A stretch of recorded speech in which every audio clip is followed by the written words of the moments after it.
Hello, everybody, and welcome to Go Buff Yourself and Thousand Faces present The City of the Crimson Tower, a Savage Worlds retelling of the Curse of Strahd story.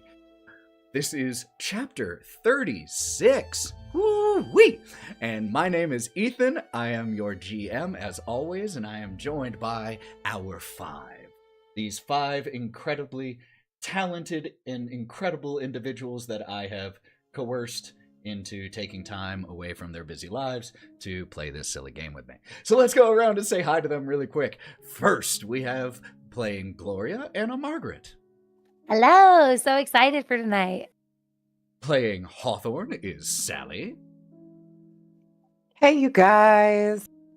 Whom a lot of you just saw streaming earlier. She is a true trooper to go from stream to stream, and that is why she crashes hard on Tuesday nights, and I don't blame her. Playing Karina is Matty. Hello there. Nyne is played by Mav. What up? It's your boy. And Brawk by Lauren. Hi. Few quick announcements before we jump in. First of all, this, like all of our actual plays, 18 plus for this is a horror story, so content, language, all that. There are specific content warnings in the episode description if you need that. Second, we've opened a new YouTube specifically for Go Buff Yourself. It's Go Buff Yourself. And we are going to be re-uploading all of our recorded campaigns on there. Lords of Sin, a new episode drops every other Sunday at 1 p.m. Mountain, and a new episode, or starting with episode 1 of Crimson Tower, also drops there the other Sunday, same time. On Fridays is it's Crooked Moon on Sundays, and City of the Crimson Tower, and it's Lords of Sin and Wylde Beyond on Fridays at 5 p.m. Mountain. So lots of content is going to be going up there. If you like our TTRPG stuff, please go check out Go Buff Yourself on YouTube. Give it a follow so that you can see all that we are doing. But thank you also for being here. You can listen to already past episodes of this campaign, Lords of Sin, Mothership, one-shots, all that on Go Buff Yourself as a narrative play anywhere you get podcasts. So if you're someone like me who benefits a lot from sound effects, music, ambiance, and cutting out the dead time of people like me having to look up rules, check out the narrative play version on our podcast. There we go. Gotten all of the required announcements out of the way. Now we can get to the fun part. Let's go ahead and run that intro video so we can get into chapter 36 of the City of the Crimson Tower.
And we are back. Sally just made Lauren cry by showing a painting of Athena in the background.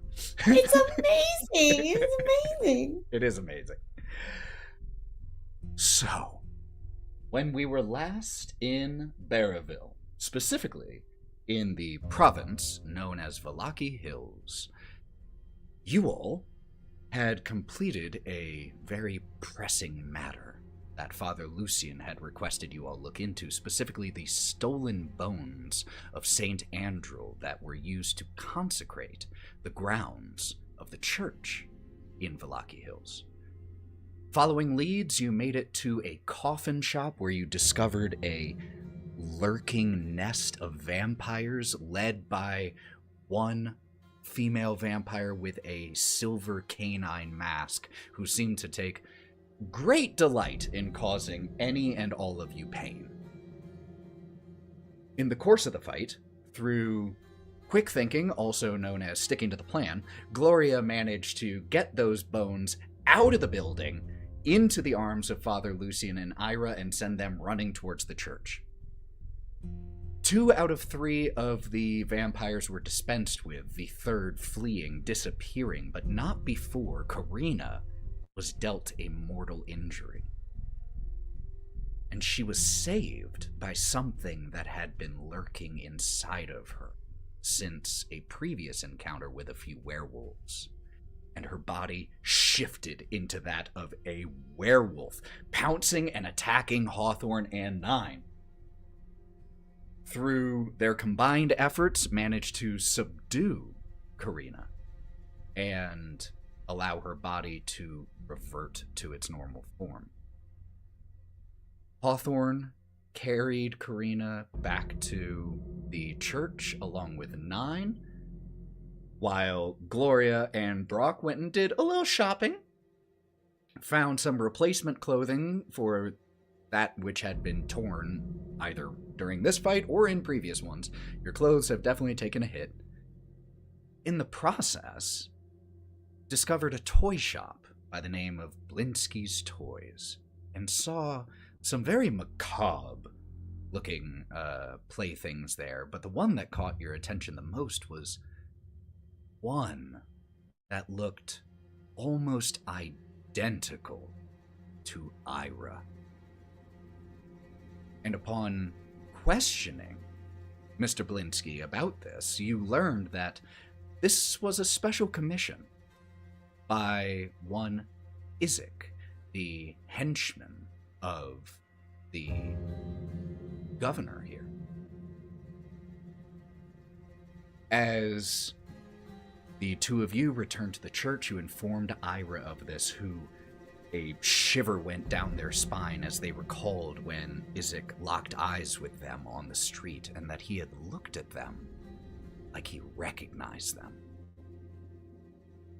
Ira and Karina had a very sweet moment, and we ended with Gloria and Brawk starting to enter the room where the healing, badly injured for the most part, but healing Karina had been laid. And as you opened the door, consumed by a wall of fog that, even though I think one of you immediately tried to close the door again, had already seeped out enough to carry all around you and envelop you. And the last thing you all heard: I was the warrior. I was good and just. I thundered across the land like the wrath of a just god. The mist around all of you coalesces into the form of a gray-skinned elf, familiar to all of you, the prominent scar on his forehead. Rahadin. The shadows and colors swirl around you, and you find yourselves, all 5 of you, standing inside a large tent. The clatter of voices, the clanking of metal flows from outside the tent's walls. And the tent is dominated by a colossal rectangular table, which is covered in an intricate scale map. You see that the mountains of this land climb to nearly 5 feet in size, valleys sinking into the tabletop. and a voice directly to your right. Lieutenants, good of you all to finally join us. Commander Gwillem, you have the table. The words were spoken by a woman in her early 30s with jet black hair, well manicured, kept tied back. Her now stern face is familiar to you. You've seen it both older and younger. She does not look too dissimilar to a young girl that you met at her home one summer afternoon in a previous memory. Yet now she stands, clad in armor of scarlet and gold, engraved with angelic feathers etched in the gold leaf. The individual to whom Stradia von Zarovich gestured, one Commander Gwillem, gives a nod. She has dark brown hair that is tied back into a severe knot, a scar down one cheek, in similarly colored armor, not quite as grand, but clearly of the same side. Thank you, my lady. Leans over one side of the table, over the map. The members of the Order of the Silver Dragon have been forced to hole up inside their stronghold of Argynvostholt. We have the supplies and troops for a prolonged siege. They do not, and they know this. Combined with their pride, they will certainly meet us in the field, rather than face starvation and humiliation. Due to the stronghold's location at the top of this cliff, pointing to the map, they will have only one direction they can go, towards the village of Smay. The people of Smay are simple commoners. They will not stand in the way of our attack. This from Rahadin. And we will do everything in our power to ensure that no harm comes to the villagers. Of course, my lady. I will lead the frontal assault up the hill towards the stronghold. Commander Rahadin will protect our rear and the tree line, ensuring that we are not flanked or routed. My lady, the safest and wisest course of action would be for you to take the remaining troops and protect the village from any potential attack from the Order. Stradia von Zarovich gives a nod, and Commander Rahadin looks towards the five of you. Lieutenants, your aid would be beneficial in any of the three assignments. Where can we count on your swords? You all get to pick. The three options were with Commander Gwillem on the frontal assault, with Commander Rahadin protecting the tree line and the rear, or with Lady Stradia von Zarovich protecting the village.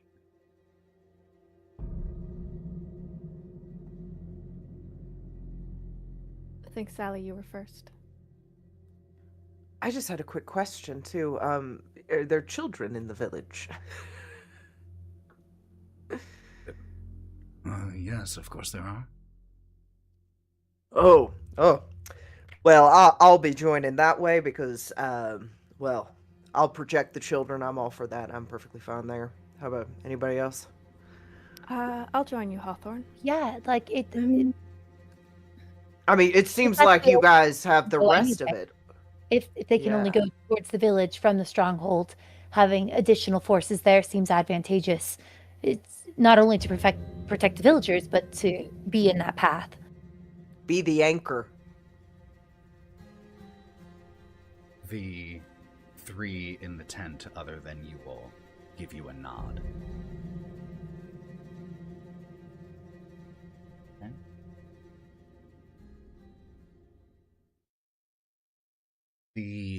chatter and conversational tones of the camp around you build to a roar. And you blink, and you are now standing in the midst of a small village ablaze. Dozens of soldiers adorned with ravens are locked in combat against knights in silver and blue armor. Stradia sits atop a stocky black mare and points her blade forward, shouting, "Advance!" As she does so, a javelin strikes into her shoulder and she is knocked from the horse onto the ground. Ahead of you, you see Commanders Rahadin and Willem galloping off towards their assignments, unaware that their lord has fallen. What do you all do in this moment? I think Karina is going to rush to Stradia's side. As you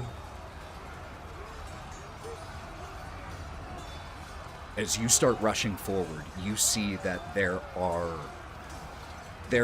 several of these knights in silver and blue. One is wielding a morning star that is at the end of a large staff,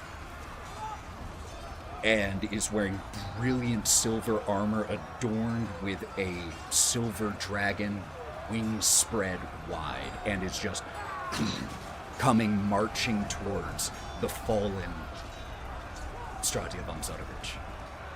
What about the rest of you as Karina rushes forward?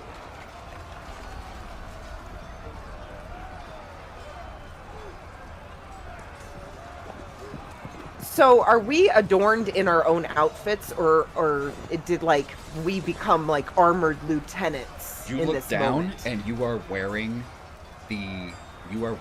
armor that is emblazoned with ravens. Leather armor with metal edging. You have a sword at your side, knives, a bow on your back.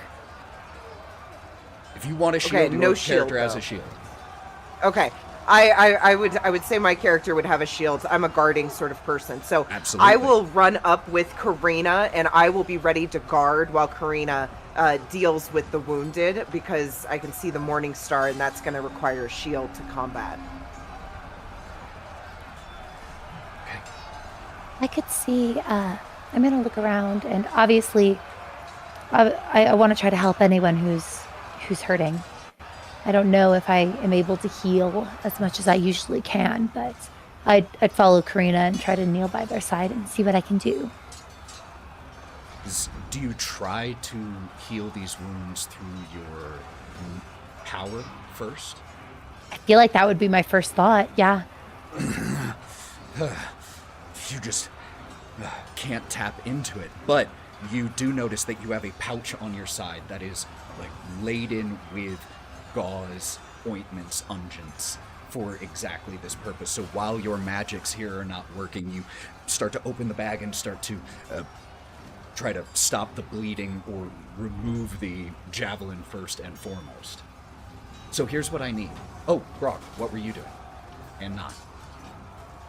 When Brawk sees that there are now two people on Stradia, as well as Hawthorne defending from the front, he's going to go on the opposite side just to make sure no one gets around, no one gets in, and he's going to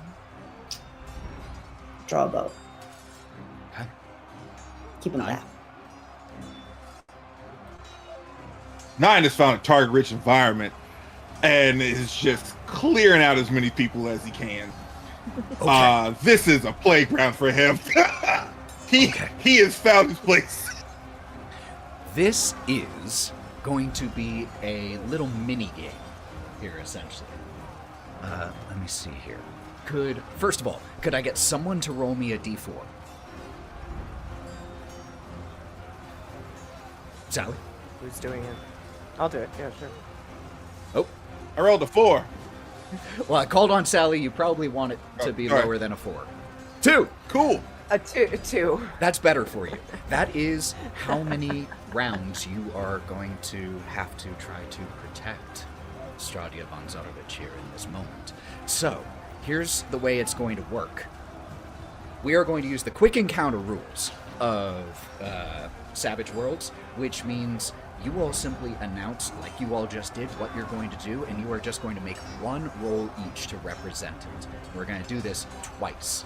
If you fail that roll, that's going to not be great for you. If you fail the majority both times, like if 3 out of 5 of you or more fail both times, that's going to be very not great for you. So just keep that in mind. And reminder, you all start with 3 bennies. For what it's worth. All of these rolls right now, because you all are in pretty dire straits, are at a -1. So, I heard Gloria going to tend to the wounds, so that's a healing check. Brawk, you pulled out your bow, that's a shooting check. With Nyne and Hawthorne, that is going to be fighting rolls, and Karina, what skill, what do you think you would be doing here? What skill do you think is relevant here for you? Can I argue persuasion in the ways of trying to keep Stradia calm and grounded? Yeah, 100%. Absolutely, I'm here for that.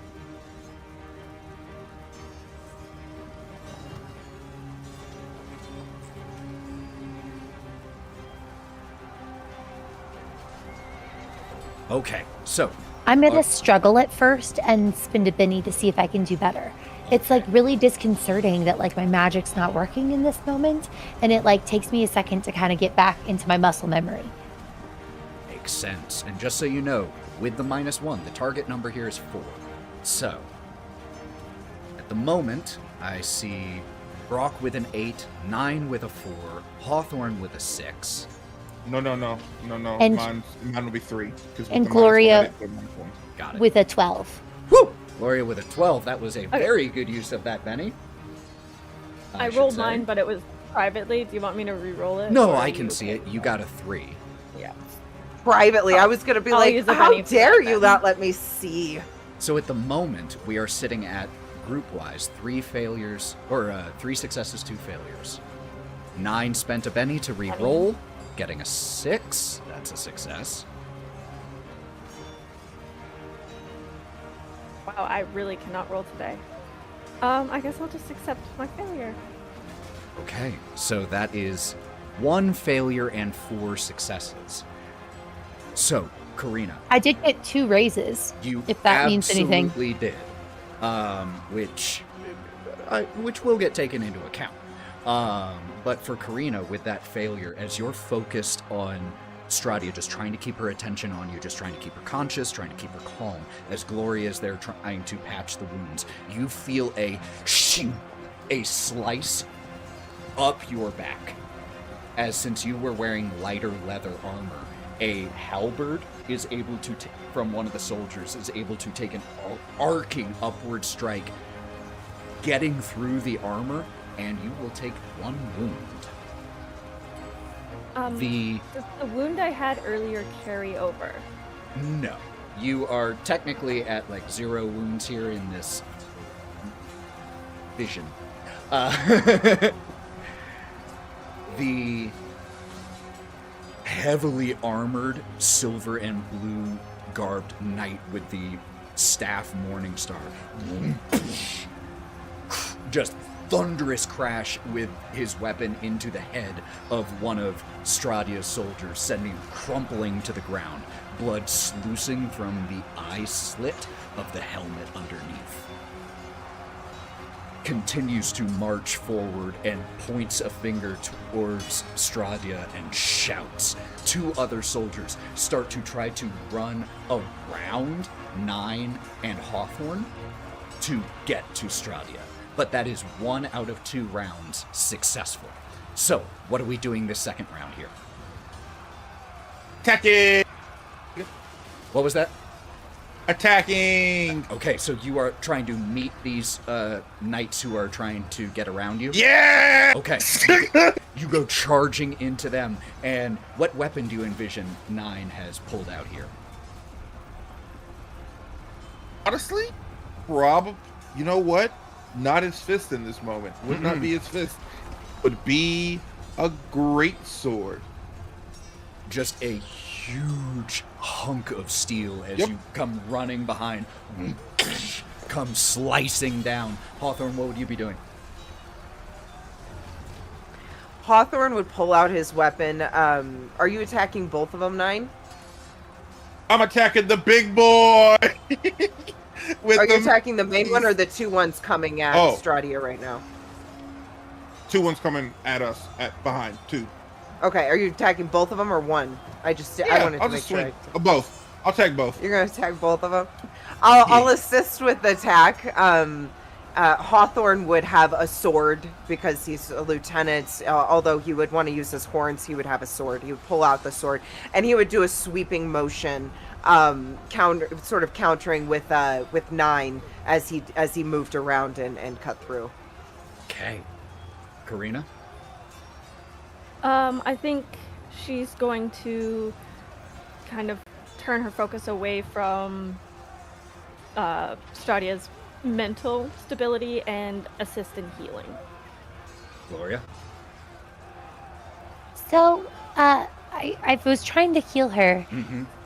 Do I still have the nagging sense that this is a memory and that there'd be something we could learn here? Because if so, I think that Gloria would be very curious and be like, do these injuries, is this something she has in the future, or like what's happening? Would I be allowed to like investigate her since I'm sitting here from healing to see if I can try to like get information about this? What type of like we're in the memory for a looking reason. So I feel like I took the investigation ability because I think that I'd be wanting to look for like, does she have like a spell book on her? Does she have like, in addition to the sigil, is there any jewelry or something that I noticed from the future? We're in this memory, but I feel like there has to be a reason for us to see this. Yeah. Can I Go like ahead and make me a notice check, and I'll give you a +2, which with the -1 takes you to a +1. Okay, so I get +2 for my investigator. Oh, so that's already so taken into account, so never mind. No, that's okay. That's the +2. Okay, perfect. And Brawk. So I'll keep the -1 for the thing, and then Yes, please. okay, an 8. 8, noted. Brawk, what would you be doing? Brawk notices these people are not stopping, and he does not want them to get any closer. So he's going to continue doing what he was doing and defending with a bow. Okay. Gloria, I want to start with you. That was a success. That was a success with a raise with an 8. You notice a few things about Stradia. 1, she looks not decades younger than she does when you have seen her in person, but certainly younger. And as she takes a gulp of water from the water skin that Karina is offering in the process of then using it to wash the wound off, you see that she does not have fangs. This memory, or this time, appears to be before she became what she currently is. And this memory is likely one of the things that helped make her who she is at this day. You see as she looks up at you. Thank you. I can stand. And she starts to get to her feet, only for her knees to give out. Those of you who still need to make rolls. Karina, that's a healing check. Fighting roll for Hawthorne and Nyne, and shooting for Brawk. Yeah, Hawthorne? Hawthorne? Oh, I'm sorry, Karina, what did you say? Oh, I was just spending another Benny. Hawthorne rolled a 4, but he's going to spend a Benny to sort of like get himself together because he felt like they were kind of tossed into this situation, and he's been tossed a little bit and hasn't collected himself. So he's going to give it a try and spend a Benny and roll again. Okay.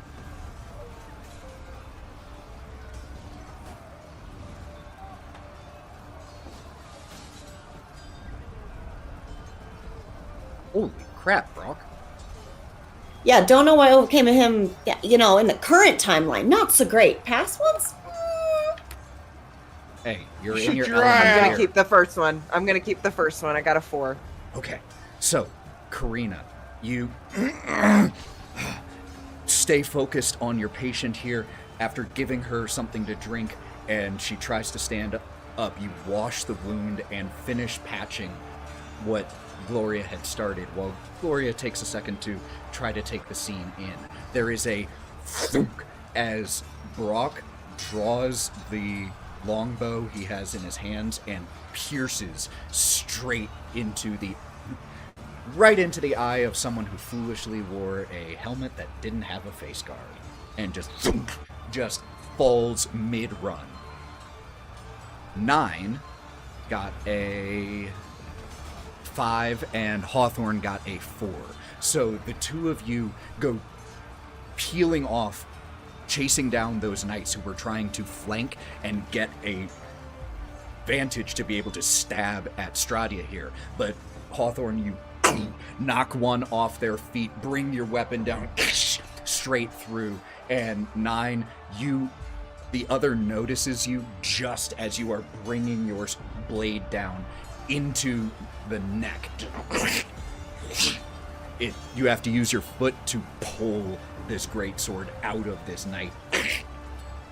And at Little blood this splash on the face. at this moment, as the larger of the knights sees that he is outnumbered but is readying for a fight against the 5 of you, 2 individuals come running from behind you all. They aren't armored, they aren't armed, but there's something in how they're dressed that is familiar. Older, but the colors that they wear, the patterns of their clothes. Old members of the line of the Vista come running in and look to you all. We've got to go, and start to put an arm of Stradia's over one of their shoulders, the other arm over the other. Come on, let's get you out of here. And start hustling Stradia away as she continues to shout orders and encouragement to her troops. The knight with the morning star sees her get dragged off, and the 5 of you still forming a bulwark against them, and just gives you and goes walking towards another area where the battle is still pitched. You all have a second to catch your breath. You say anything to each other in this moment. Okay, I really like this one a lot. It was fun. I should get a bow and arrow. You really should. That was quite impressive.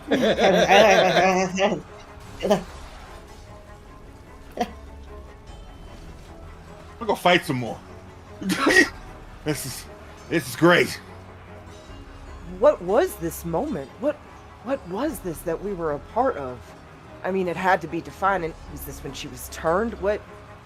Oh, I was trying to get a sense of that. I think she was younger here than she was when that happened. That's a good point. That's a good point. She's not a monster yet. No.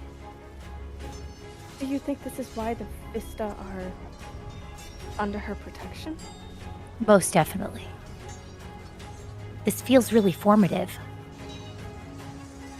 Should we follow her or fight a war that's already been fought? As you're asking this question, I don't think you can. Oh, sorry. I was gonna. no, I go don't ahead. think you could stop Nyne from fighting. I mean, can you get him away from those guys over? I mean, he's having a good old time. Take out like 3 more. as Sweat runs into a few of your eyes here as you catch your breath. Thunderous booms beat on your eardrums, a divine cacophony. The swell of sound is followed by a cold shiver that runs the length of your spine. And the cold doesn't feel like it emanates from, or the cold doesn't feel like it originates from inside of you. It feels like it's emanating from the stronghold high on the hill. A blood-curdling roar rips through the air, silencing the battlefield for a moment. Your attention drawn southward.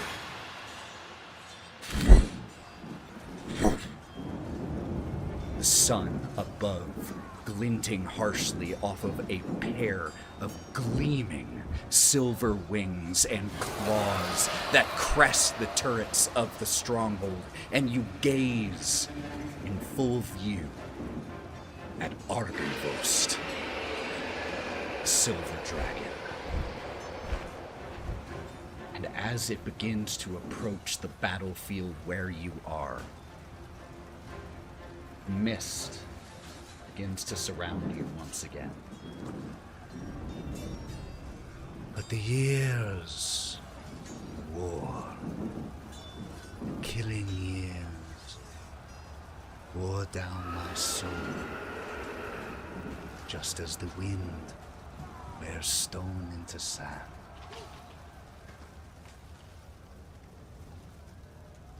And you all find yourselves back in the small room. Karina still lying, recovering from your injury. Those memories, just memory.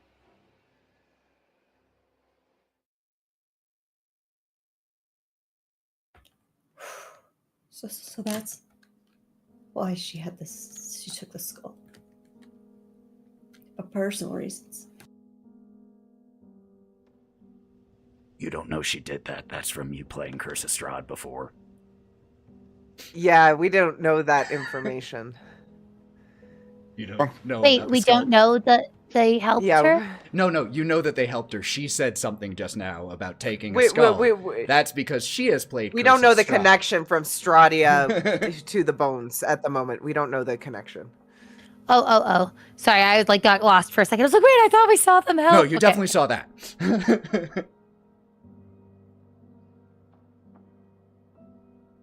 Gloria totally do that. It was Anna Margaret that had a moment of like, what?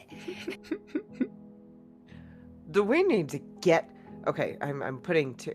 It's hard. I've never been in 2 D&D games before, and so I keep adding in V's voice. Do we Talk need to me get about that. a bag for Matty? Don't even start with me, okay? Oh, We need to get a bag for Karina. She keeps smoking. I nudge Brawk. Have we saw before this happened and we got distracted. Brawk and I got some stuff. That is true, and it's because she had a bag. Oh yeah, I did. I always carry my handbag. Anyway, but there was a way prettier one in the window. But regardless of that, here, Karina, are you still really high? Oh, yeah. Oh, darling. And so while you're sort of just sitting there, I will, I'll try to continue to clean you off as best I can and leave the nice new dress in a little pile. And maybe gently try to coach you like, oh, we could have everyone leave if you want to change. And then I'm Honestly, just going to eye it became you. a lot, and Hawthorne's going to be leaving. I'm yeah, like, I got to covered. eye Hawthorne and Nyne for a second, like, if you need to change. And then we should probably talk about that, but maybe just like, if you want to be a little more presentable, Am I not presentable like this? You always are, but sometimes the boys, well,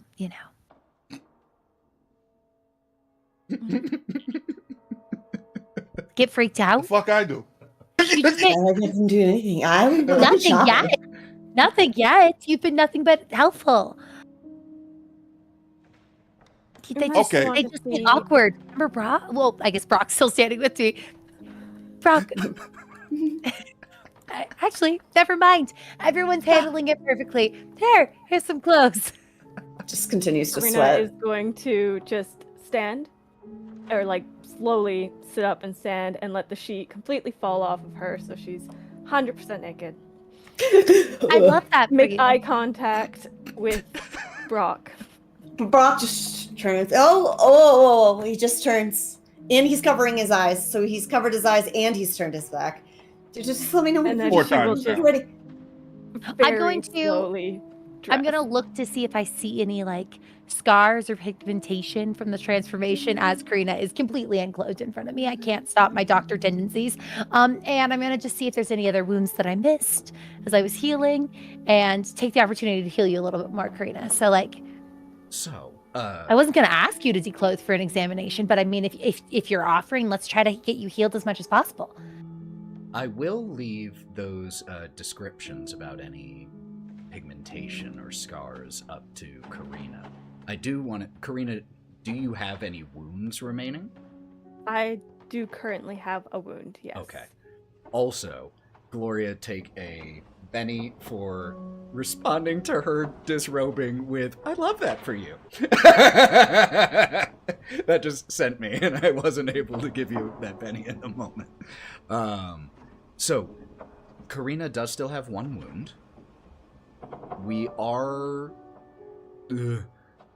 approaching the end of the golden hour here, where it can be treated medically. We also do have powers, though, so... Okay, can I try to treat it medically just as Sure, this is happening to see absolutely. if I can? Yep. Let's make a healing roll. Might as well try it. You do know this is like the fourth time I've seen Karina naked at this point in 15. time. 15? Yeah. You would It's not often remove my two. patients are so cooperative. They You- just, you know, If she had two, Well, you she's would have standing very removed still. two. So, Very but Spread eagle. you absolutely do. I prefer legs akimbo while standing to Legs the akimbo. phrase spread eagle. Let's go with legs akimbo. But Both the- are bad. Both are equally as bad. I don't know about Brawk that. just passes out. But you do notice, where were you still wounded, Karina?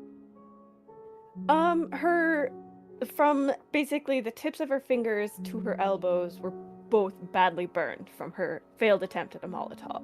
And that is the wound that remained, was very gross looking burns on both of her arms. As far as remaining scars, she has the one from before with the werewolf, so across her chest is still there. She has this deep purpley bruising in her abdomen that seems maybe semi-permanent at this point. And then her left arm hanging, obviously disjointed, to think of one of the worst words for it. Paralyzed at minimum.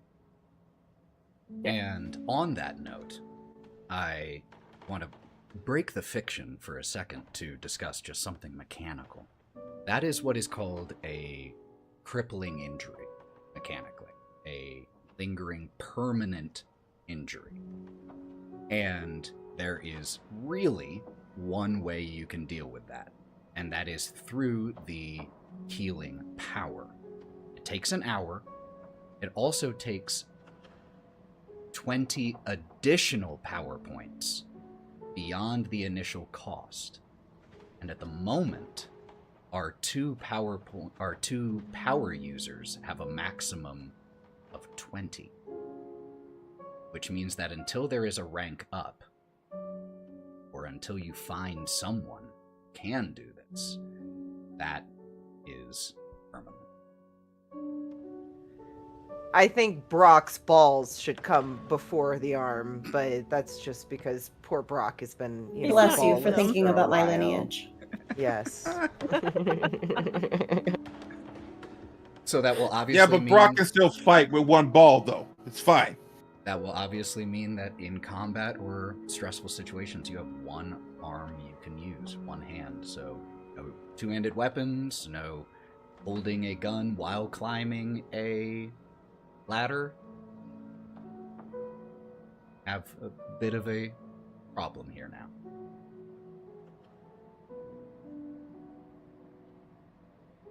But as Gloria patches up your remaining wounds, is there anything else you all are wanting to do here at the church?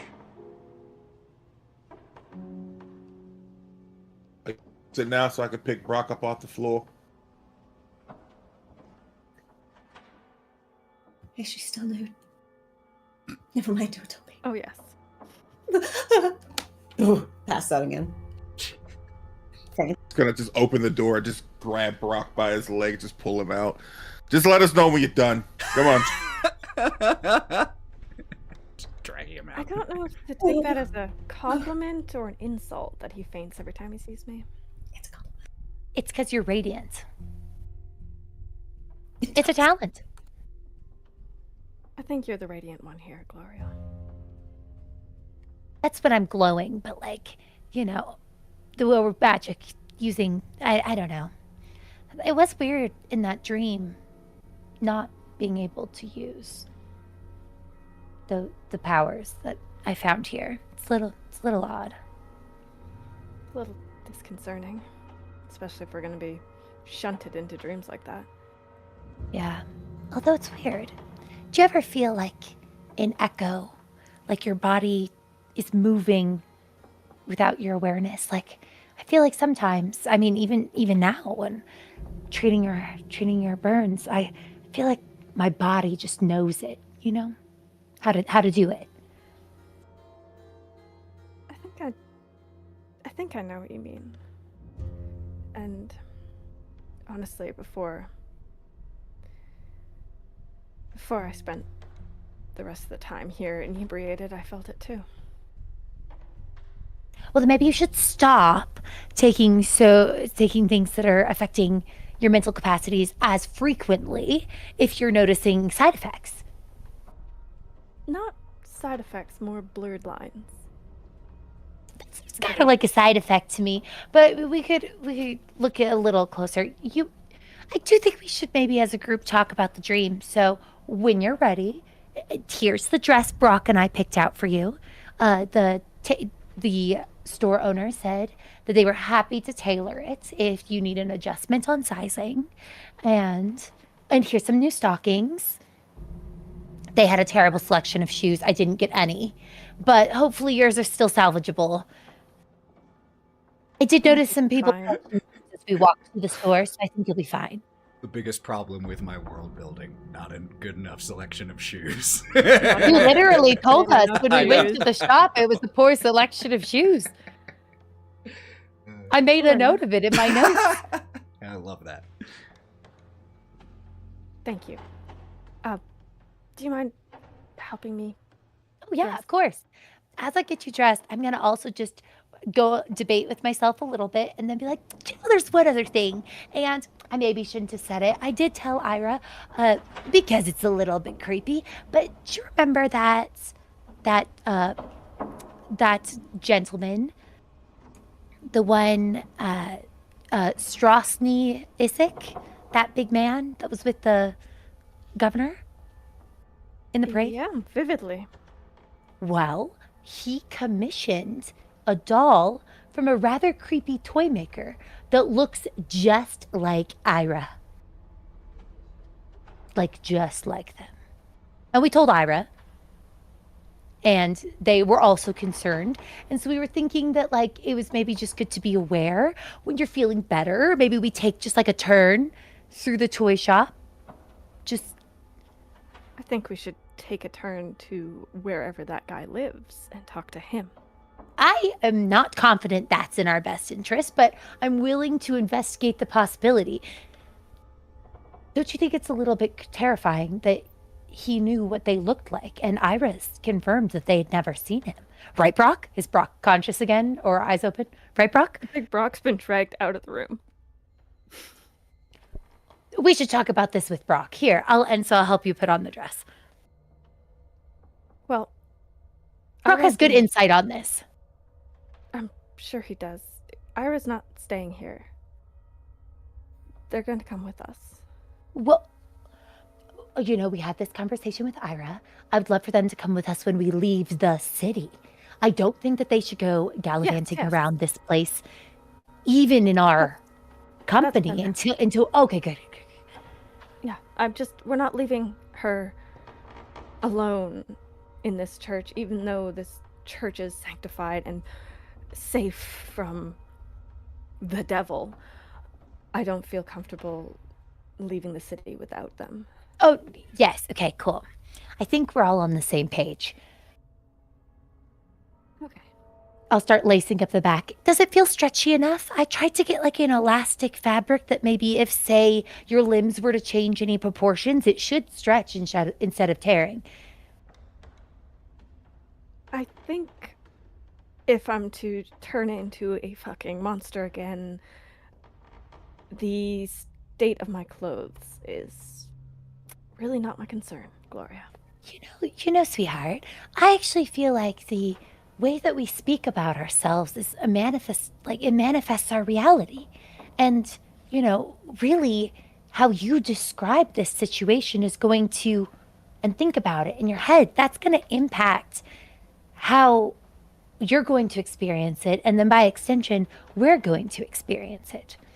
I think taking a clinical step back, analyzing the situation while you have a clear head now, or maybe in a few hours when you have a clearer head and aren't on a substance, we could that'll be important. As your resident physician and friend, I think that I have some authority here. Have you grown teeth and claws and thought of your friends as food, Gloria? So, as an infant, I did grow teeth. That's something that happens with my particular species, and I'm confident for many it's the same way. Claws depends on the creature. I personally don't. I have nails.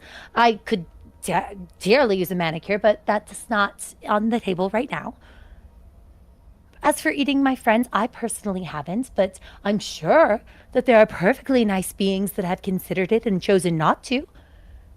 Or had their peers or associates convince them not to.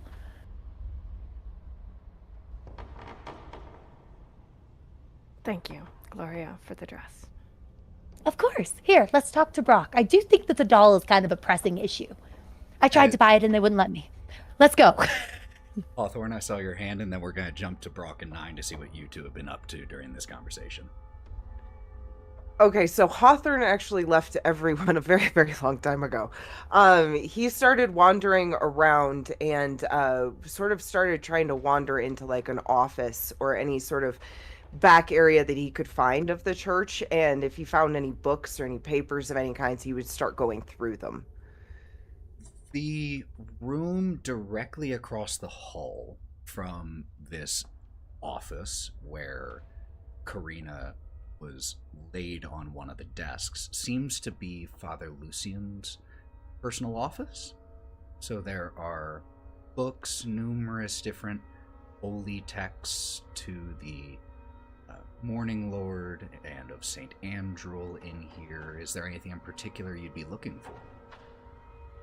I would probably start just randomly looking, but then whenever I saw things that I recognized, I would look around for perhaps a book that had less dust on it, or perhaps the books that are laid out on the table that someone had recently been reading, just to sort of browse around. I would start randomly looking, but as soon as I saw the Morning Star, and if I saw anything about the bones of the person that we had grabbed, I would probably delve into that more. One of the books that is open on the desk is the Scripture of the Morning Lord with a ribbon that was marking a particular page. There are some notes that are handwritten next to it. It looks like Father Lucian preparing his sermon for the next gathering. Nothing in here sets off any alarm bells, but if you wanted to, like, educate yourself a little bit on the faith of the Morning Lord, this is definitely a good place for that. And as you're Hawthorne's looking pretty much just going to pitter-patter around, yeah. as you're putzing around, there's a soft knock on the door, and you see Father Lucian knocking at his own door, seeing you in here. My child, you seem troubled. Is there anything that I might be able to do? I know this day must have taken quite a toll. Oh, that's so kind of you, Father. I was just sort of spending some time away from the group. I got a little overwhelmed with the amount of information coming in with the last couple days. How do you deal with all of this evil surrounding you guys all the time? Father Lucian grabs two rigid wooden chairs. They aren't exactly the most comfortable.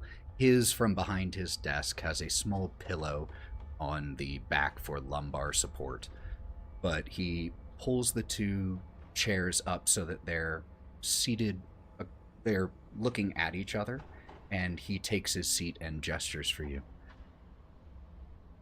I find that in times such as these, it's the little acts of light, the little acts of love that allow us to endure. It has been some time since I've heard the voice of the Morning Lord here, but I see his presence in the hope of those who still dwell here, the hope that there can be something more. But I will admit to you, Hawthorne, that it is difficult to continue to see the light in all of the darkness. But you only need Hawthorne. look to those around you, those who care for you, who love you, who would give of themselves to protect you, to protect others. That is the light of the Morning Lord Hawthorne. He shines within you and within all of your friends. Hawthorne goes over and sits down across from the father, and he has the book in his hand and he closes the book. He just looks over at him, and you can see that Hawthorne's starting to cry. The sound of the bells brings him back to, strangely, children laughing and stuff like that. And he looks at him and says, I just don't know what to believe, who to protect anymore. It used to be so easy. It used to be so clear. I have these people, and I don't know where. The road doesn't look clear. It looks dark, and I can feel someone's going to betray us. I can feel something's going to happen in a direction that's uncontrollable. I don't know what to do. I can only just be a part of whatever is to come. I feel like a piece in a puzzle. I feel like I don't matter, and I just try to matter. Ira is safe here thanks to you. Those who worship within these walls will continue to be safe, thanks to you and yours. I have only known you a short time, Hawthorne, but you have given me no reason to doubt that you can make those right choices. And when you find yourself doubting, look to your friends, We must believe in something. For me, it is my faith in the morning light. For you, perhaps it is your faith in your friends, or yourself. But you must believe in something, or the darkness of this land will consume you, as it has so many of us. Hawthorne puts his hand in his pocket and starts feeling the braided rope. Then he takes his hand out, he stands up, and he hands the book to Father. And I hope my faith and your faith is strong enough for what is to come. And he just sets his hand on the Father's shoulder and then turns and walks out of the room. As you start to approach the door, You wish to pray with me? I find that the ritual, even for those not of the faith, can still bring peace.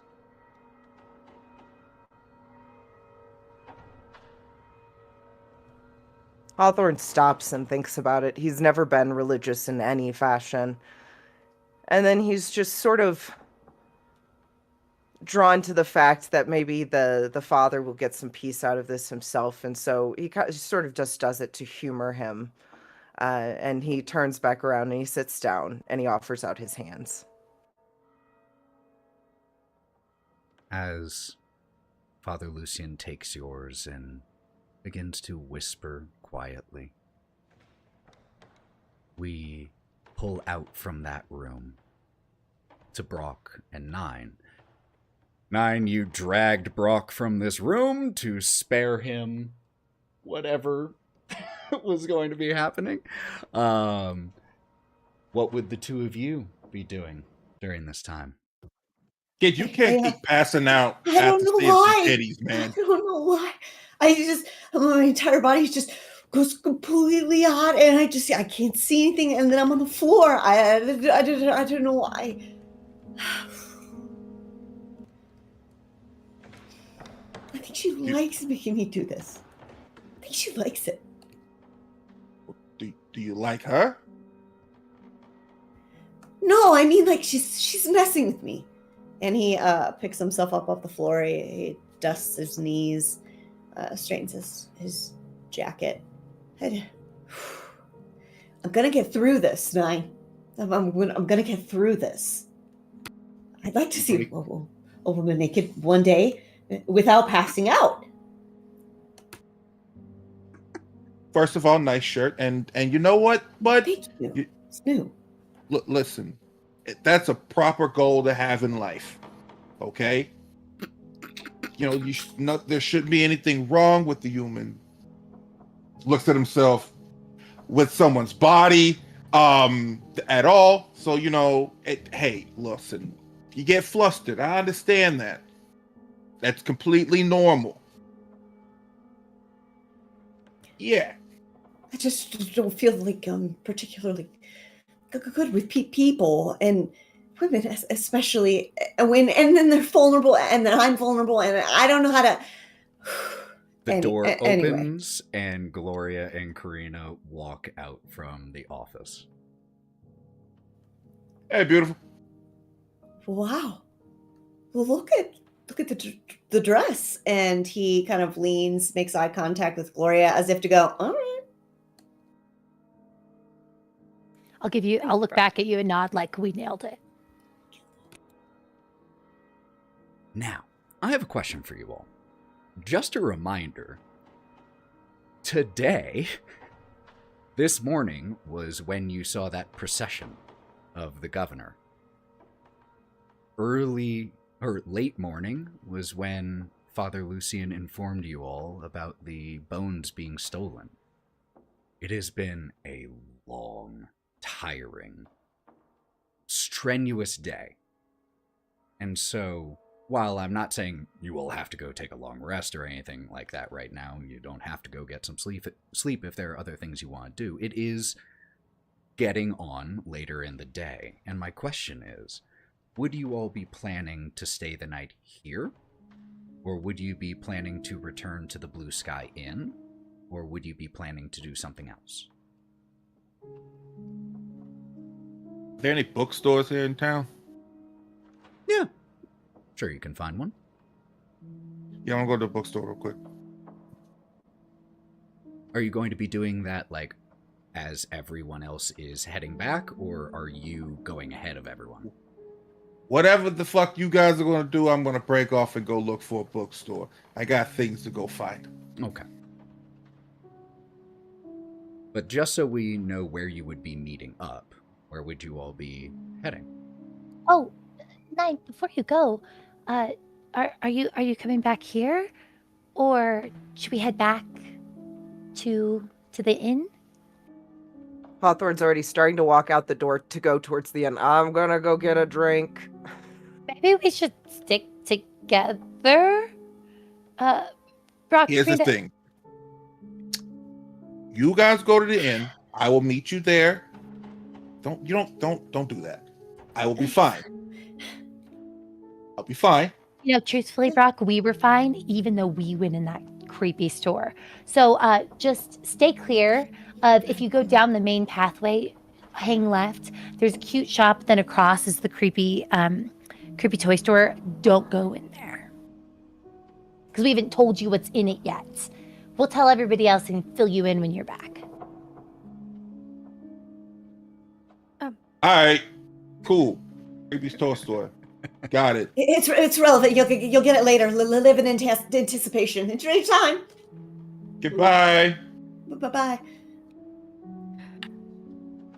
Do you guys mind if I stay here with Ira?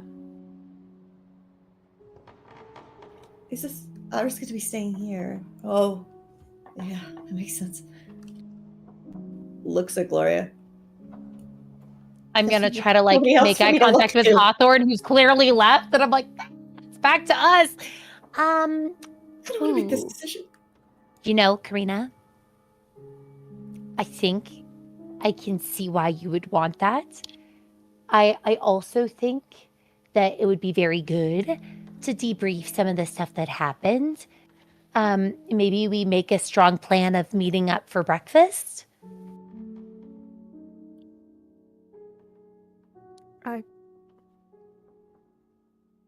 I just want to feel safe for a night.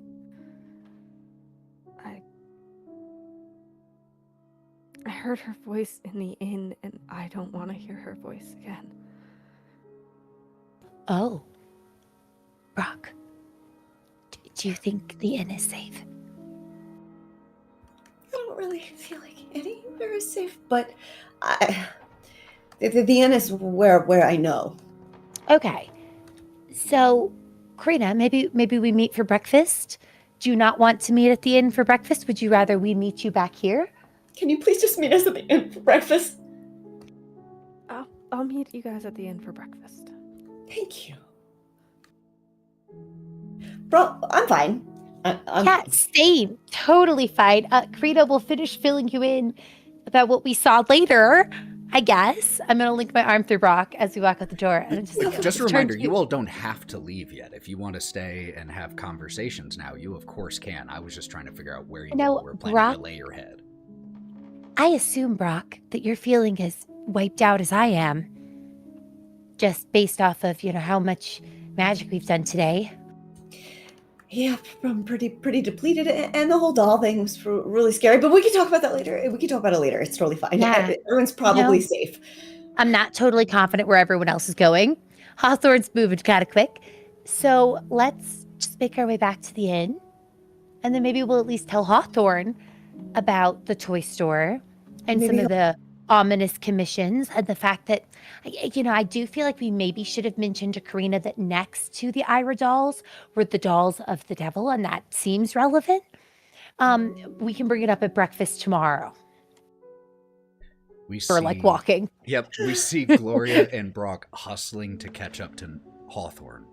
Nyne having gone asking around for a bookstore. Karina remaining here at St. Andrew's Church. And as we split the party, let's go ahead and take our break.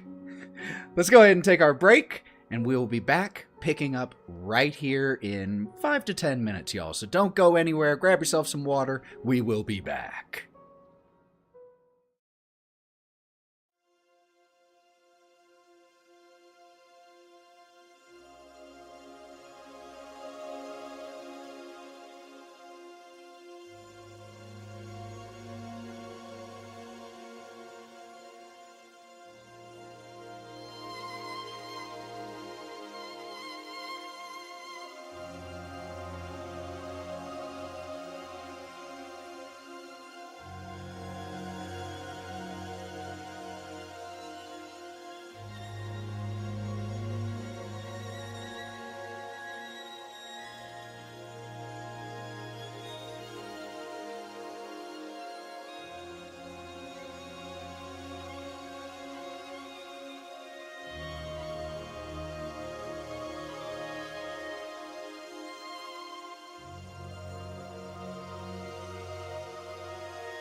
We are back. We are going to totally break game really quick because we were all just over here like little nerds freaking out. Apparently, Kelly Clarkson just did a cover of What It Sounds Like from K-Pop Demon Hunters. Not saying go listen to that during our stream, because I'm not sure how well the music will line up with the content. But just throwing it out there for what it's worth. As we return, thunder, a light rain starting to come down along the streets of Valaki Hills, people hustling to get inside. The garish murals all around as you are hustling, or as you are making your way through the wet main thoroughfare of the borough. And as the three of you make your way back inside the Blue Sky Inn, there are a number of people in here right now. I'd say about 13 or so. And could all three of you make me notice checks, please?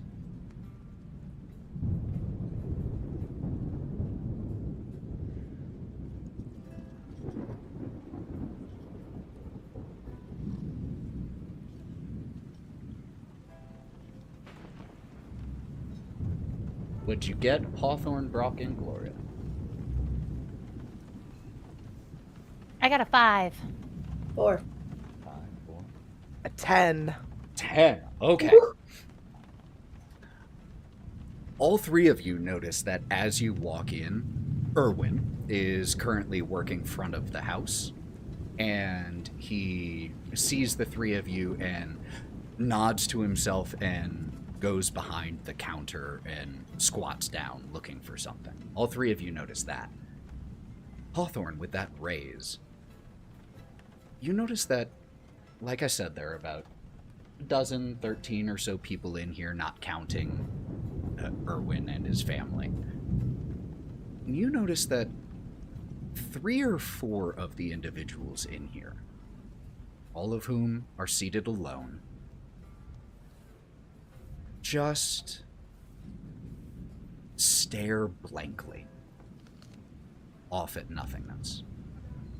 You even notice, Hawthorne, that one of them, older man, patchy beard that was once dark, that is predominantly gray now, has a small dribble of drool running out of one corner of his mouth as he just stares blankly forward. The other folk in here are lively enough. You all catch the tail, literally, of the coat of the flamboyant bard who you saw performing in here earlier. And Erwin stands back up from behind the counter, walks around, gets stopped by one of the customers. Give 1 second, just 1 second. Here, Hawthorne. He walks up to you, and he hands you an envelope, which has your name Is this? written on the front of it. Oh, There was Erwin, a, that's quite of you. oh, not from me. There was some scruffy-looking fella. Wearing an overcoat. Didn't recognize him, but came in and was very insistent that you received this letter today. Quick question. How many people in this town don't you recognize? Like, seems like you would know everybody pretty well. I know most folk who come in here, but I don't know everybody, and there are occasional new folk such as yourself who do wander through. Okay, thank you. I was just curious if you're trying to figure out who it's from. Thank you, Erwin. Thank you. And he'll let him go about his business. Hawthorne's gonna turn to the other two. Quickly, I didn't know if you guys first noticed the zombies sitting at tables 3, 4, and I guess that's 6 and 7. I don't know the layout of this restaurant, but I also got this letter, and he's gonna hold it up and sort of just stare at it and go, Erwin doesn't know who it's from. I want to open it. Do you think there's poison inside? And he's just gonna sort of look at it. Can I look at it too? Maybe Brawk and I should. Do you think peek this is like through. federal law situation where, you know, you can't open my mail because it has my name on it? Like, do you think Maybe that can I just applies? like look at it? Like if you give consent, I think Suspicious, it's fine. suspicious. Why do you want it so bad now? Hawthorne's just gonna like go into a playful mode. Okay then, you're on your own. Oh my goodness, fine. I was just trying to play. My goodness, see, this is why I like children. And he's gonna hand it over to Gloria. Okay, Brawk, we should look at this. Can I make an investigation check or like, or honestly, like an occult check, like to see if it's cursed? Whichever you want to roll, depending on what you are focusing on, feel free. I think I'm more worried that it's like cursed or there's tracking or something. So if Well, I can make an occult roll. Go ahead. Okay, warning. It will be impulsive. Hawthorne will take it at some point and just rip it open. He's being I real got a nice and 9. impulsive. With a 9, you don't see anything. You don't see any strange characters on here or get the whiff of any reagents that might have been used in a curse. In fact, when you sniff the paper, it has the faint scent of old perfume. And I want to be clear when I say this. When I say old, I don't mean the perfume itself is old, but it's perfume that makes you feel like it was probably worn by an older individual. A slightly dated scent, so to speak. Hawthorne, I don't think it's cursed. That's all I can tell you. I don't know. You might want Brawk to look it over. Brawk's really good with like chemicals and things, but from just looking at it, it doesn't look cursed. So I don't think I you'll got like the okay, and he's going to take it. grow with it. warts or anything. Okay, cool. Rip this envelope open, pull out a letter. It is written in a very, very, very fine hand. Cursive almost so fine that you have a little difficulty reading it. But I have sent you the text. I am sending that same text to the whole group now as well. Hawthorne, would you like to read it out loud, or would you like me to? I can do it. So Hawthorne opens up the letter. It's been a while since he's read some cursive, so he like stares at it and like looks back, you know, like he's looking at like a 3D picture, sort of trying to figure it out. I was like, okay, I think I got it. Dear Hawthorne and esteemed companions, see, you guys are a part of this right here. Esteemed companions, I hope this letter finds you in good spirits and high health. Valaki Hills appears to have been blessed by your presence and the promise of goodwill you bear with you. Oh, look at that, you guys. Okay, I'm sorry. It has come to my attention that our paths, though they wind through such trying times, bear a striking convergence. Accordingly, I write to you today with a humble invitation to dine at my home. What Waterhouse? Is that Waterhouse? And he's going to show it to Brawk, trying to get the correct pronunciation of things because he's not that smart. Watcher House? Is that a Watcher House? It's sundown tomorrow evening. You may find it on Valaki Hills Northern Road. Gloria, write that down. A short distance from the Brawk, what's this? Varach Gate, and then he's just going to continue. I trust that this setting shall provide a quiet and welcoming environment to discuss matters of mutual interest and concern. My doors, as they have always been, stand open to those who wish for the best, for the good people of Barrowville. Oh, should you choose to accept, simply present this invitation to the door to my estate. I gladly await your presence tomorrow evening. Until then, I remain sincerely yours, Lady Fontana. Fontana, and he's going to hand it over to Brawk again. Just so you know, all know out of character, the individual, the signature is one Lady Fiona Vacta. It's understandable why Hawthorne had difficulty, however, because the first letter is a W. Hawthorne is not high intelligence at all, so he was very proud of himself for how he did. I'm proud of you. He takes the letter. Wow, that's Good job, actually.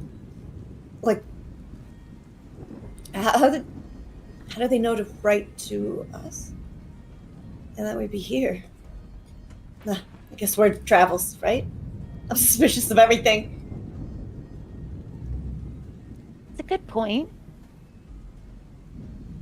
Hawthorne, do you have any acquaintances that might have alerted Lady Wagner we're here? Hawthorne, after Brawk said suspicious, Hawthorne sort of perked up and just started looking around like suspiciously, like don't be suspicious, but he's being kind of suspicious. And then he kind of gets out of it and looks at Gloria. Well, the bard, I guess. Maybe the bard knows. But bards tend to know stuff because they travel. Do you remember her? Was she at the procession? Well, it looked like a parade, but it wasn't a parade. I mean, there's no happiness happening. That was truly happening. He's going to go off on a little rant. Well, it does seem worth going. Really quick, as you all are discussing this, the door to the Blue Sky Inn opens, and Nyne walks in. Nyne, you had previously gone off in search of a bookstore. You have a very similar experience to what Gloria and Brawk experienced prior to you, though you didn't know that, and that is that the first store that you went to that was a brightly lit, beautiful, picturesque bookstore, books on the shelves were carved wooden blocks. There wasn't even someone there attending the counter when you walked in. So you had to wander more off of the main street where you find a dark building, a swinging, creaking sign. This looks safe. When you walked in, an old man with very small little round spectacles seated at the bottom of his nose was deep in the middle of a passage and just looks up and gives you the most passing, "Yes, welcome. Let me know if there's anything that you need." Lip. Hey, excuse me, sir. I'm new to town, but I'm looking. Okay, look, there's this girl that I really, really like, and I'm trying to get her a gift here. And she likes to read. She's really smart. So I wanted to get her one of these books here that she might like. All right. Feel free to browse. Is there anything in particular that I can help you find? You got a romance section? Closes his book, keeping one finger in marking his place, and points a bony finger towards one of the aisles. Yes, all of those cheap thrills can be found in that aisle. Thanks, dude. What book do we see you eventually settle on? It is called Wild Hearts. And on the cover is this ebony man. His face is wrapped up in bandages, except you see his eyes, his hazel eyes. And next to him is this porcelain woman elf on his chest. And his shirt is covered in scars, like they've been ripped. Not like that ripped, but like claw marks. And that is what's up there. We see you return to the counter, the old man taking his eyes from his page just long enough to roll them and tell you the price. And then we see you walking back through the streets of Valaki Hills as it continues to rain. And we see you walk through the door of the Blue Sky Inn. What all do Brawk, Gloria, and Hawthorne see as you walk in? Just Nyne kind of looking around, like trying to find my... Pretty much like you just coming into a spot, you walk into a bar, you're looking for your group of friends. Like, did they get a table? Did they go upstairs? Looking around, and he sees Gloria first, always. And goes over, and he tucks the book in his bag that he picked up back from the church. Hey, everyone. What's going on?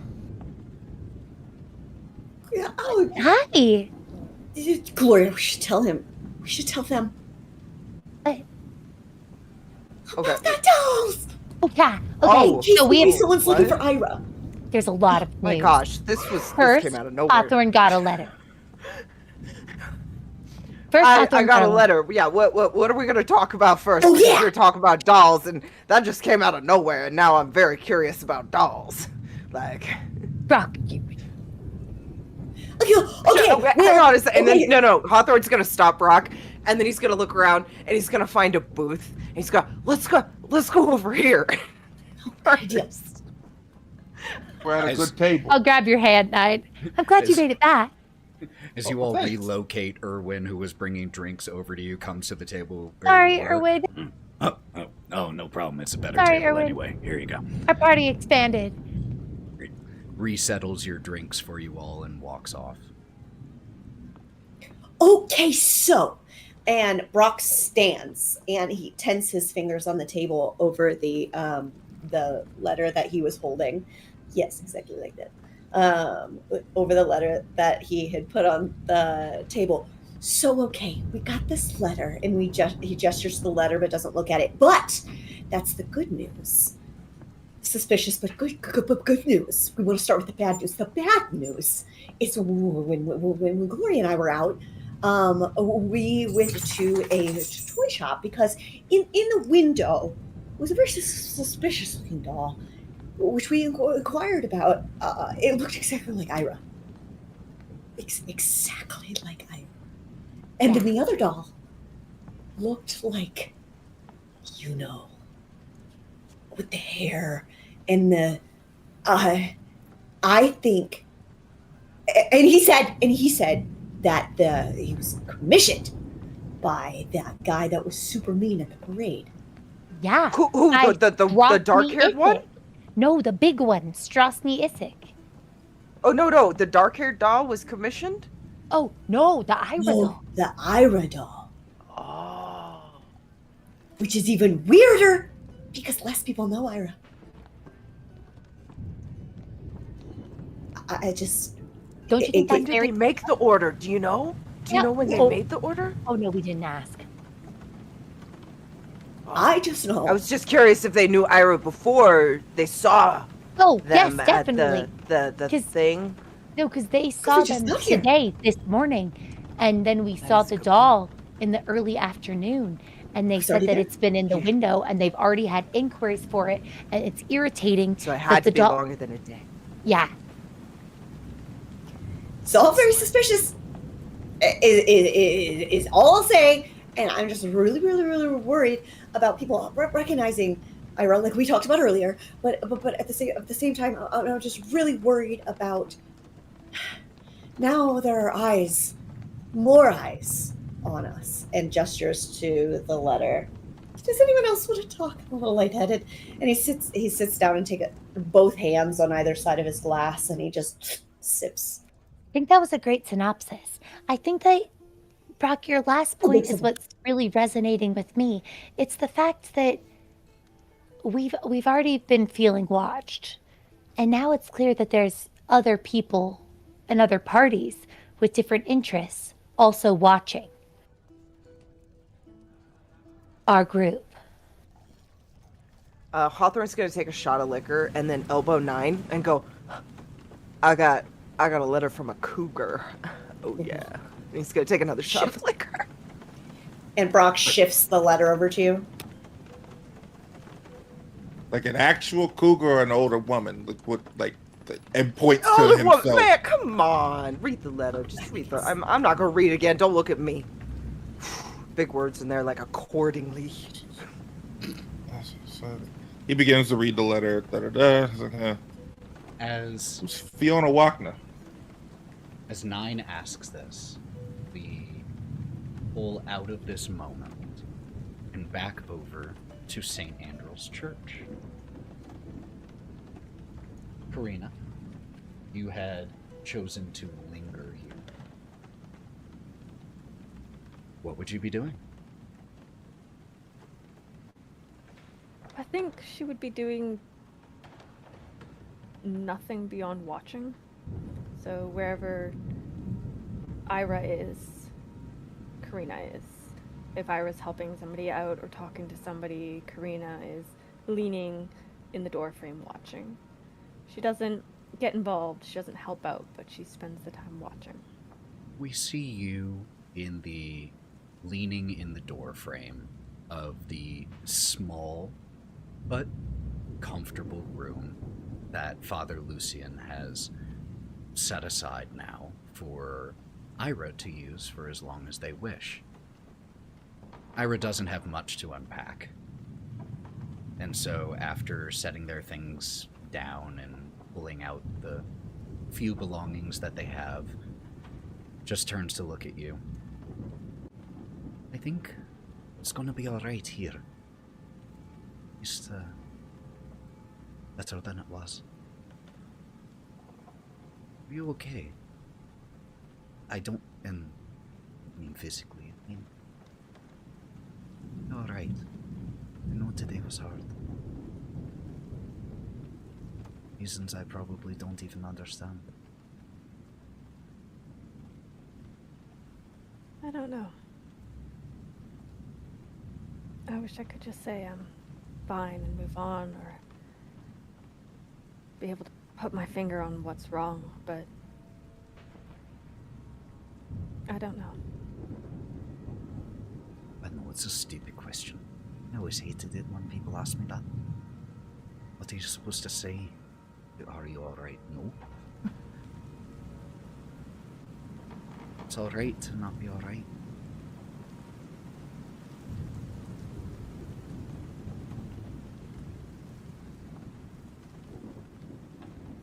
I want to be alright. I want to be strong like Nyne and Hawthorne. I want to be capable like Gloria and Brawk. But I'm not. And I'm not saying that to belittle myself or to insult myself, but I'm not a fighter. And don't have access to the magics or the powers that our friends use.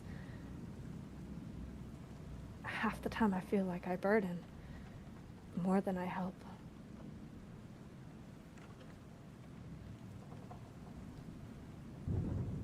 Imagine how I feel then. And they walk up to you and they give you a kiss on the cheek. But I want to remind you about something that I told you. I don't kiss idiots. Talking that way about yourself. There's more strength than the strength of arms. I wish you could see yourself the way that I do. The way that others clearly do. You are brave and strong. Just because you That's feel stupid. a little bit. Just because you're weak for a moment doesn't mean you aren't strong. Strength doesn't mean that you don't feel weak, it means that you carry on anyway.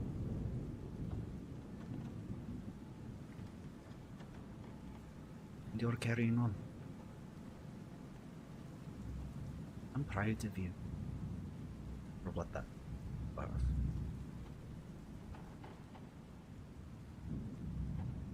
It's worth a lot, Ira. Well, let's get your mind off of it for a little bit. I don't think that these sheets have been changed since I was born. So, let's go ahead and change these, shall we? And pulls the very, like, paper-thin sheets off of this bed with just a plume of dust. Father Lucian is a sweetheart, but he's no innkeeper. Let's see if we can make this place feel a little like a home for a little while. Because I'm not sleeping on that. Oh, were you planning on staying here? I don't remember inviting you to stay in my bed. Well, that's a cold building, and I'd hate for you to catch a chill. Look at you. Always the thoughtful one. Grab that sheet, will you? And we see the two of you changing the sheets, dusting a little bit, getting cobwebs out of here. Ira using a sleeve of a shirt they aren't wearing right now to wipe the windows free of dust a little bit. The young lad who helps around the church clearly has more demanding responsibilities than cleaning this spare guest bedroom that no one has been using. And after the cleaning is done and the sheets are changed, Ira sits down on the side of the bed. Do you think that... You mentioned that you'd been feeling more like a burden than a help. That's how I always feel. I was worried that it was going to drive Mark insane, but he always loved me. Do you think that others hate me for what I've put them through just by being me? Karina's gonna go and sit next to Ira and just put an arm around their shoulders. No. I don't think people hate you. I don't think any of our friends hate you. I don't think they're actually capable of hating somebody like you. And you're far from a burden, Ira. You've given us purpose in this world. You've given us direction where we could easily get lost in the fog, and that is not nothing. Then let me ask it differently. You think they think me weak?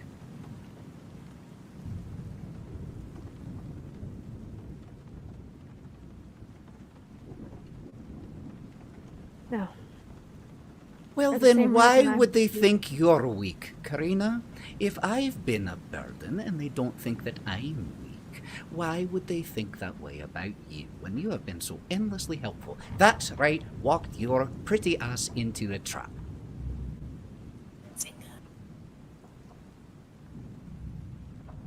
Okay. I see how this is gonna be. Good. I'm glad. It's good that you know that ahead of time if you're going to be staying here, and make sure I don't catch cold.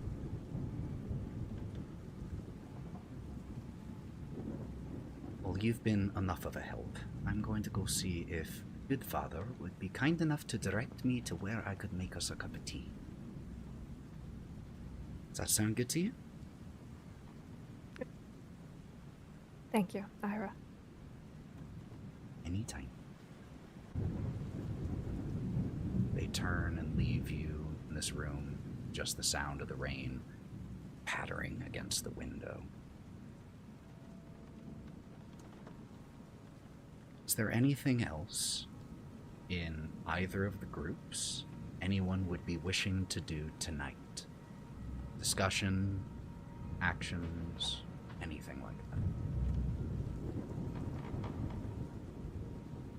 Hawthorne wants to look at Gloria Yeah, Hawthorne was to look at Gloria and go, "Hey, Gloria, you think my outfit's okay for, meeting my lady friend?" He's just going to be kind of funny about it. But you're going to look down at his outfit, and it is quite covered in, it looks like it's half pink because the amount of blood that has been covered in it, and he's cleaned it a couple of times, and there's like shreds and holes in it, and it's like tattered and everything, and he's like looking up and down and like looking at you. What do you think? You know, she you sent me the letter. always look great, but I think that leveling up your outfit before the meeting would be really advantageous. Brawk and I know a good spot. Level up. I'm pretty good at shopping now, so I can totally help you. I do not want to go this cool shirt. shopping. No. No, I do not why wanna don't go we, shopping. Brawk? We could pick something up like we did for Karina. Do you want me? Do you trust me for this grand Well, of task? course I trust you, but is this necessary? He's gonna look down. He's gonna be like, Yes. I mean, come on. Brawk's outfit almost gave the store owner a heart attack. Yep, that is actually true. So I can only imagine how she will react to. Well, you've had Yes. way more wounds than I have, so it probably. Yeah, not but as you bad. get people But you on get hit you. more, right? You get Oh people's yeah, that's true. parts on you Yeah, I had that from your intestine right here, and then head. I remember that Yeah. one guy's spleen was just Yeah, sprawled. Yeah, You're just going okay. over like Yeah. your clothes Tesh- and looking at the different blood splatters and like, oh yeah, that was from when Oh, like yeah, that guy! Yeah, he lost a fingernail and his tooth in my. I pulled that out. That was interesting. Nyne, I'm really excited for dinner tomorrow. Brawk Yo, shifts over to Hawthorne's side. For tonight, I am too. 'Cause No. I know that there's this. When were you planning? Do you think tomorrow's tomorrow okay? night. Tomorrow's a good I time. thought we have a thing tomorrow evening. Don't we have a thing tomorrow evening? Is that tomorrow evening? He's going to take out the letter again and start trying to read it. Well, if we have the engagement tomorrow, then I guess I have 2 days to look forward to our date. You know, I've always been a believer that looking forward to something is half the fun of doing it. Yeah, but our thing is more important than that because it's something that I want to do for you, and I don't know this lady. I know you, and I want to do something nice for you. So that's more important to me. So we could skip the dinner with the lady and. As you all are having this conversation, Nyne, I you don't just get feel a meaty hand on your shoulder, and Erwin is just like has come by, refilled people's drinks, and he just leans in next to you. Danny told me to let you know that we have that space ready for you all whenever you were wanting that. You just let us know. But if there's anything else I can get, any of you all, you just let me know. I wasn't here. Thanks, Erwin. So you're thinking tonight? If you are up for it, then yes, I can do it tonight. Well, you know, I followed the plan, so I'm actually feeling okay after the fight. So. You know what? Since you followed the plan, your reward is a date night with me and you. How about that? That's Hey. your reward. I better go just powder my nose and tidy my hair. So I'm going to slip out of the booth and I'll run upstairs to get ready. Hawthorne's just peeking over the letter, watching this all happen. Hawthorne, do you want to drink copious amounts of alcohol just tonight? In Hawthorne preparation leans for back. your Ugh. date tomorrow. Oh yeah, I'm not going anywhere. Yeah, he's just starting to get himself real comfortable in this spot. As you, Brawk, raise your hand for Erwin, he is already there with, he's just right next to you all in a flash. Yeah, can I get some drinks for the Lonely Hearts Club? Don't call us that.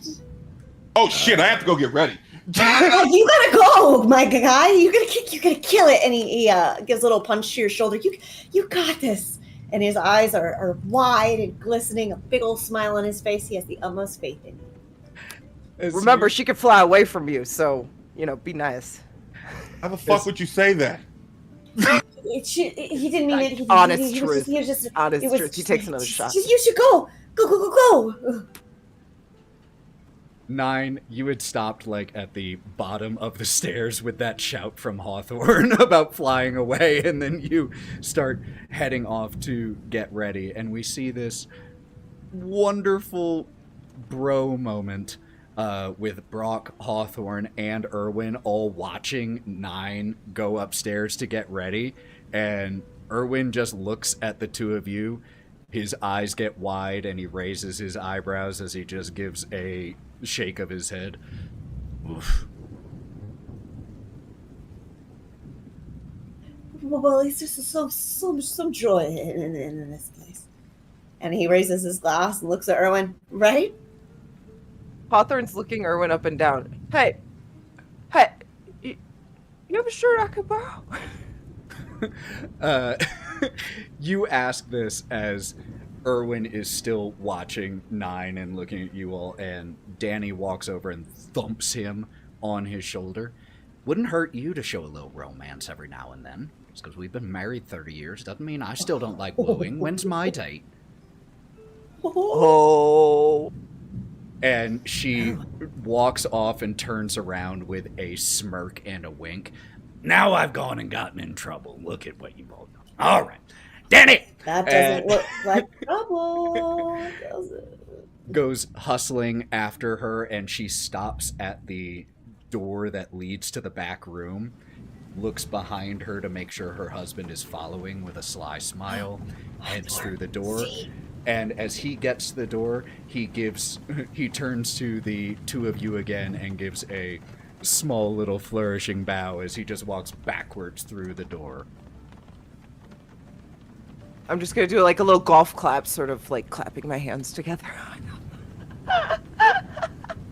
With Nyne, Don't worry, that'll be you tomorrow. With Nyne and Gloria upstairs preparing for their date, Karina still at St. Andrew's Church with Ira, Brawk and Hawthorne with a full bottle of wine in front of them here in the common room of the Blue Sky Inn. That's where we will close the curtain for tonight, and we will pick up with our little date, and then perhaps also our dinner the next night. Lots of social engagements coming up on City of the Crimson Tower. Thank you all so much for being here for this session 36. Before you go anywhere, please don't yet, because we're going to raid. Let us just do our sign off, and then we'll get a raid going. So let's go ahead and go in reverse order here. Let people know where you can find them when they're not here rolling dice. Lauren.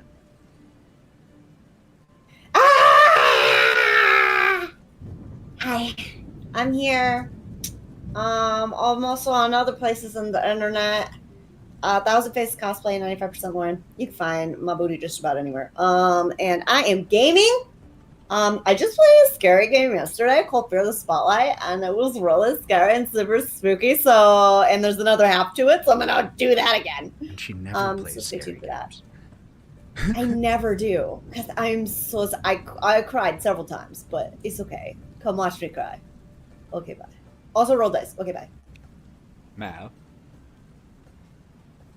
Hey everyone, it's your favorite blackout internet here. You can find me at DigitalClubhouseTV, where I play a wide variety of games. You can find me here tomorrow night, well, on my stuff, tomorrow night at 8:30 p.m. Eastern Time, when I'm back at Arcadia Bay with more of Life is Strange Before the Storm. I get the shit talk as a mechanic, and it's great. Oh, Chloe. Matty. Oh, Chloe. Hi. You can find me on Mythical Cosplays, currently working on a Julian cosplay from the campaign 4 of Critical Role. And if you're Western Canada, I am guesting at the Vancouver Fan Expo next month, February 14th. So come say hi if you're around. Congratulations, buddy. Well deserved. I'm so excited. Sally? Hey, you guys, SallyQuinnCreations. You can find me everywhere at SallyQuinnCreations. We're rocking on Twitch every single week. We're doing things. We're making art. Come by and say hi. I hope you guys are taking care of yourself. Thanks, Ethan. Thank you. And Anna Margaret. Thanks for hanging out. You find me everywhere online at It's Anna Margaret. I just got back from the world premiere of the new Star Trek show, Starfleet Academy. I got to see the first episode a little early and really liked it. So definitely you can see my initial thoughts that I've posted everywhere, but it'll be releasing soon. And like I said, I was really pleasantly surprised by how much I liked it. And so hopefully other people like it too, and let me know what you think if you end up watching the show or my thoughts on it. If you're a Trekkie, there are few people I trust more on Trek topics than It's Anna Margaret. So if she endorses it, I'm going to be watching it. Speaking of me, my name is Ethan. You can find me as the Buff DM, the other half of Thousand Faces Cosplay, and as the Forever DM here on Go Buff Yourself. Please check out Go Buff Yourself everywhere, Buff DM everywhere for all of your TTRPG needs, from advice to actual plays. With that, let's go ahead and get a raid going. We're going to be raiding in on another TTRPG channel that is playing the Cosmere RPG. So if you are a fan of Brandon Sanderson's work, I have these books and haven't gotten to play the system yet, so I am very, very, very excited to see this. You have them too? Oh, I've read them and they're super good. My friend has them. Yes. I still have to read Wind and Truth. There's my to-be-read pile is large. I'm working through John Gwynn's work. So, until we see you all next time, friends, which I believe the next time we will be live on Twitch will be Saturday for the Wylde Beyond.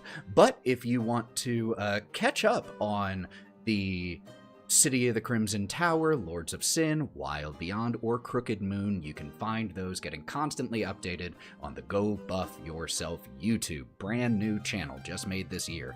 Those are all my announcements. Until we see you next time, it's a tough time out there, a scary time, so be extra good and kind to yourself. And remember what Ira said, just because you have a moment of weakness doesn't mean you aren't strong. Being strong means persevering anyway.